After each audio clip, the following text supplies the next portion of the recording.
evening Luzon, Visayas, Mindanao, Metro at Mega Manila. Sa lahat pa rin po na nakatutok sa 90.7 Love Radio. Oras na muna natin mga kabisyo sa buong kapuluan. It's already 10:23 PM na po. Mga kabisyo, kasama nyo pa rin po ang titindig sa mga pinaglalaban ninyo. DJ Titan Cello. Mga kabisyo, bago po tayo tumungo upang basahin ang mga komento ng ating mga kabisyong nakapakinig ng kwento ni Renz, nais ko muna pong batiin ang lahat ng mga kabisyo natin na nakatutok ngayon from 13 Martires, Cavite. Magandang gabi po sa inyong lahat. Lalo na po sa health center dyan na nakatutok sa atin. Ang lakas daw po sobra ng radyo nila. At syempre sa lahat po ng mga taga Pasig, Pasig City, at sa lahat ng mga taga Rosario, Pasig na nasa paradahan daw po. Napakalakas daw po ng radyo natin. Hello rin po sa mga taga Malabon. Hello rin po sa mga kabisyo natin from Mandaluyong. Hello rin po sa mga taga Tandang Sora, Quezon City na nakatutok sa atin ngayon. Maraming salamat po mga kabisyo, at siyempre sa mga driver natin na bumabiyahe ngayong gabi na to na nakatutok sa 90.7 Love Radio. Maraming salamat mga kabisyo. Pero bago ang lahat mga kabisyo, nais ko muna nga batiin ng ingat po kayo kay Kuya Richie Cabarubias, di ba? Yan, si Kuya Richie Cabarubias ay nakatutok palagi sa atin to. Noon pa man daw ay talagang basic na ang pakikinig niya sa 90.7 Love Radio. Alam nyo ba, si Kuya Richie Cabarubias ay nais ko rin pong batiin ang kanyang anak. Kaya sa anak niya po na si Noah Riel Cabarubias, pinabati po kita ng happy birthday. Ang bati po na ito ay binibigay po ng buong team ng 90.7 Love Radio dahil napakabuti mo daw na anak sa iyong ama na si Richie Cabarubias. Maraming salamat. So mga kabisyo, hindi ko na po papatagalin pa. Halika na po at pakinggan at basahin natin ang mga komento ng ating mga listener. Mga kabisyo natin na nagbigay ng kanilang opinyon sa kwentong binasa natin ngayong gabi sa Secret Files.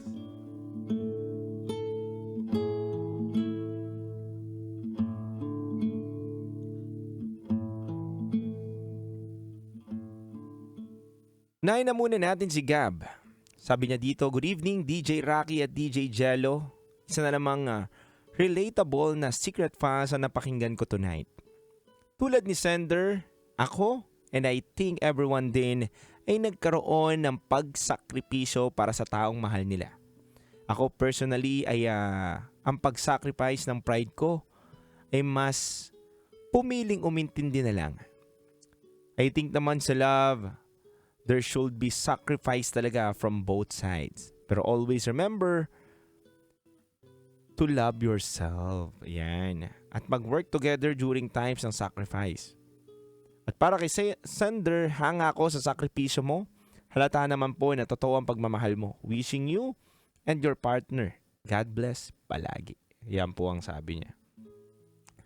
At syempre, binabati ko rin po syempre ang ating nakakasama din at nakatutok palagi na si MC Jubes Vertodaso. Sabi niya dito, DJ Titan Cello, nakatutok po ko sa inyo ngayong gabi at napakaganda ng kwento nyo. At para sa akin at kay Sender, ganun din po ang gagawin ko para sa mahal ko. Kahit gaano pa po kahalaga yung bagay na yun, basta matutulungan at maipaparamdam ko sa kanya kung gaano ko siya kamahal, gagawin ko pong magsakripisyo para sa taong pinakamamahal ko. Shoutout po sa Team Bulacan Overdrive at happy 46th birthday sa pamangking kong si Lizzie Miller na nasa Colorado, United States of America. Sabi pa dito kabisyo ng isang ating nag-react. Hello DJ Titan Cello. Actually ako, isinakripisyo ko po yung dapat sa naipagpasok ko sa trabaho para lang mabantayan ang mama ko na nagkasakit. Kaya para kay Renz, there's a good karma sa pagbenta ng iniingatan mong gitara. Sinakripisyo mo yung pinakamamahal mong gamit para matulungan mo ang girlfriend mo. And much more blessing ang ibabalik sa'yo ng may kapal. Nagaganda po ng mga sinabi ng mga kabisyo natin ngayong gabi na to at pero kulang na tayo sa oras mga kabisyo para basahin ko pa po ang lahat.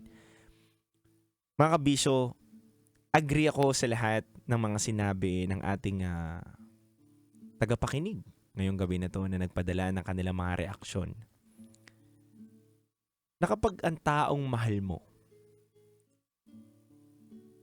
ay nasa ganong sitwasyon din, nagkasakit, kailangan ng tulong mo, at ang tanging paraan mo ay ibenta yung pinaka-iniingatan mong gamit. Ano man bagay yan, kotse man yan, gitara man yan. Alam nyo kabisyo, sabi nga daw ang pagsasakripisyo ay hindi kabawasan para sa pagkatao natin. Lalo na kung sa taong mahal natin, inaalay yung pagsasakripisyo na yun. Kabisyo, napakaganda ng huling linya po na sinabi ng ating letter sender sa ating kwento ngayong gabi na to. Hindi ko malilimutan yung linya niya sa dulo na nawala man yung gitarang pinakamamahal ko. At least, nadugtungan ng buhay yung taong pinakamamahal ko. Alam nyo kabisyo, wala namang talagang mahalaga sa mundong to kundi ang buhay ng isang tao. Aanuhin natin yung mahaling gamit natin. Aanuhin natin yung magarang kotse natin. Aanuhin natin yung sapatos natin. Kung hindi mo naman kaya nang gamitin. Kaya tama lang din po yung naging desisyon ng ating letter sender ngayong gabi na to. Na hindi siya nagdalawang isip na isakripisyo yung bagay na pinaka-iniingatan at minamahal niya para lang dun sa taong pinakamamahal niya. Sabi nga natin lagi kabisyo, ang pagmamahal ay pagsasakripisyo. Malalaman natin na tayo'y minamahal ng ating kabiyak kapag nagsasakripisyo siya ng sobra-sobra para sa atin.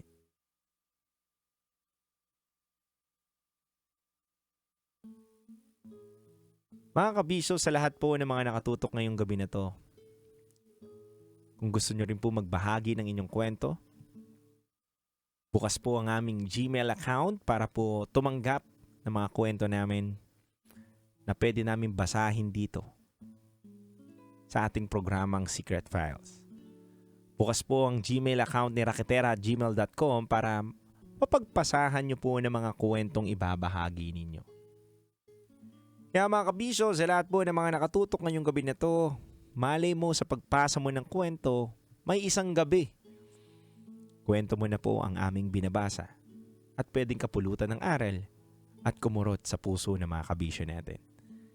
Kaya mga kabisyo, muli, ako po si DJ Titan Jello at susunod na po ang programa natin na Top Secret. Pwede ka na pong tumawag sa ating Viber line na 0916-529-5595. Ulitin ko lang po mga kabisyo, 0916-529-5595. Mga kabisyo, kayo po ay nakatutok sa 90.7 Love Radio. Kailangan pa bang i-memorize yan? Basic kabisyo. Metro's #1 Love Radio. Basic!